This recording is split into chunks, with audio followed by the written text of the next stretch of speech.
As I now walk the path of a shaman, I tend to come to appreciate that my words are powerful. All of our words are powerful.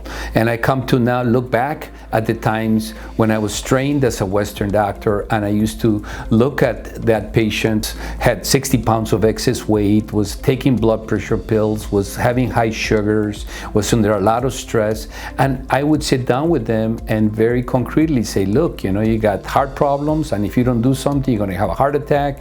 You better drop the weight and you better stop smoking. And I used to talk to them in a way that was realistic in the way that I perceived things at that time. I didn't appreciate that I was looking at them from the perspective of what's wrong with them. And so it's very difficult to heal something when you pay attention to the problem. If you keep thinking of the problem the way the problem was created, you're not going to have a solution. I now, as a shaman, can still see that individual, but now I see the beauty in them, I see the health in them, and my intention is to bring that out of them, bring them into that journey where they can become healthy and realize that those 50 pounds of excess weight had a purpose.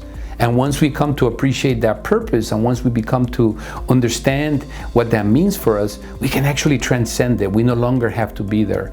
And so it's a much more holistic approach that really gives the honor and the power to each of my patients. It's a big shift, and I feel blessed to be able to be a physician, to be a holistic physician, to be evidence-based in all of my abilities to connect with people at that level of medicine. But then there's also this quantum field of energy, and that is so much more powerful.